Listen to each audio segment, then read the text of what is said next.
Assalamualaikum warahmatullahi wabarakatuh. Perkenalkan, nama saya Natasha Nadia dari Prodi Akuntansi, NIM-nya 290215004. Di sini saya akan menjelaskan tugas ujian tengah semester mata kuliah aspek hukum dalam bisnis. Dosen pengampu Ibu Ade Purnadamayanti, SE, MM. Berikut adalah pemaparan materi dari saya. Mohon maaf karena ada kendala dari kameranya, jadi saya menggunakan suara. Terima kasih. Saya mengambil dari contoh PT Nabisco yang bergerak dalam bidang makanan, salah satunya yaitu Oreo. Di sini ada latar belakangnya, yaitu Nabisco atau National Biscuit Company adalah produsen kue dan makanan ringan asal Amerika Serikat, berkantor pusat di East Hanover, New Jersey. Perusahaan ini adalah anak perusahaan dari Mondelez International. Pabrik Nabisco di Chicago, sebuah fasilitas produksi seluas 1.800.000 kaki persegi atau 170.000 meter kubik di 730 S. Casey Avenue adalah pabrik roti terbesar di dunia, mempekerjakan lebih dari 1.500 orang dan menghasilkan sekitar 320 juta pon makanan ringan setiap tahunnya.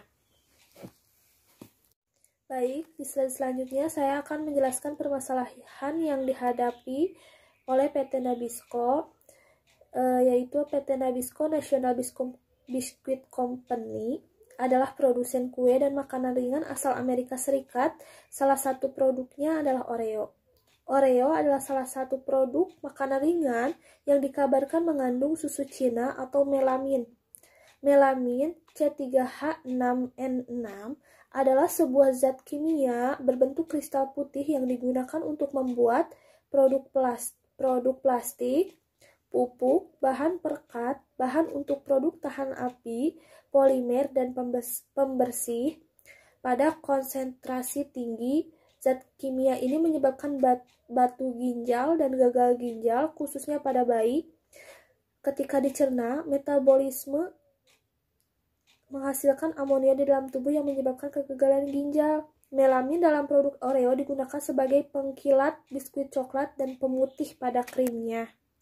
Di slide selanjutnya ada analisis kasus. Perusahaan Nabisco melakukan pelanggaran aspek hukum terhadap prinsip kejujuran. Perusahaan besar pun berani untuk mengambil tindakan kecurangan untuk menekan biaya produksi produk. Mereka hanya untuk mendapatkan laba yang besar dan ongkos produksi yang minimal, mengenyampingkan aspek kesehatan konsumen dan membiarkan penggunaan zat berbahaya dalam produknya. Dalam kasus Oreo, sengaja menambahkan zat melamin padahal bisa dilihat dari segi kesehatan manusia. Zat tersebut dapat menimbulkan kanker hati dan lambung. Di slide selanjutnya yaitu ada penyelesaian masalah. Akhir dari kasus PT Nabisco, pihak BPOM sudah mengambil tindakan dengan melakukan penarikan terhadap produk-produk yang mengandung bahan berbahaya tersebut dari pasaran. Begitupun dengan Oreo, PT Nabisco mereka sudah meminta maaf dan melakukan penarikan terhadap produk mereka. PT Nabisco sudah memastikan produk yang mereka buat aman dari zat yang berbahaya dan aman untuk dikonsumsi, khususnya produk yang diproduksi dalam negeri. Di sini saya menggunakan metode penyelesaian masalah, problem solving, biasanya digunakan dalam pembelajaran yang membutuhkan jawaban atau pemecahan masalah.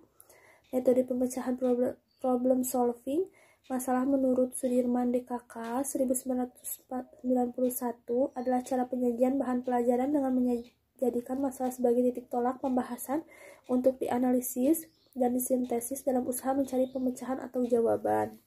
Kenapa saya menggunakan metode penyelesaian masalah problem solving, yaitu karena kita bisa yang pertamanya mengidentifikasi masalah, menguraikan masalah, tentukan target juga, analisis akar masalah, kembangkan solusi, implementasi solusi, dan pantau dan proses hasilnya.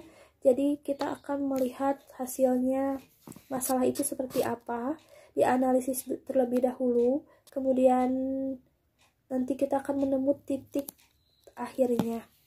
Di slide selanjutnya juga saya akan menjelaskan ada pelanggaran undang-undang pada PT Nabisco, salah satunya yaitu pasal 4, hak konsumen adalah ayat 1, hak atas kenyamanan, keamanan, dan keselamatan dalam mengkonsumsi barang dan atau jasa. Dan ayat ketiga, hak atas informasi yang benar, jelas dan jujur mengenai kondisi dan jaminan barang dan atau jasa. Nabisco tidak pernah memberi peringatan kepada konsumennya tentang adanya zat-zat berbahaya di dalam produk mereka. Akibatnya kesehatan konsumen dibahayakan dengan alasan mengurangi biaya produksi Oreo. Selanjutnya ada kesimpulan. Pada kasus PT Nabisco, masalah yang terjadi dikarenakan kurangnya pengetahuan dan informasi mengenai kandungan-kandungan apa saja yang terkandung dalam produk tersebut.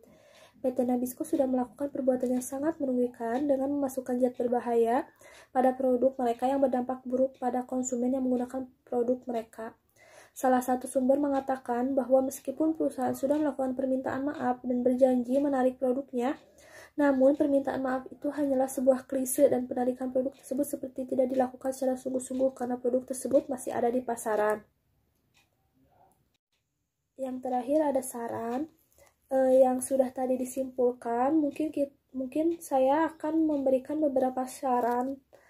Dengan adanya krisis yang timbul, diharapkan masyarakat luas lebih selektif lagi dalam mengambil keputusan. Yang pertama, jangan mudah percaya oleh iklan yang bersifat persuasif. Dan yang kedua, hendaknya membaca komposisi pada produk yang akan dibeli.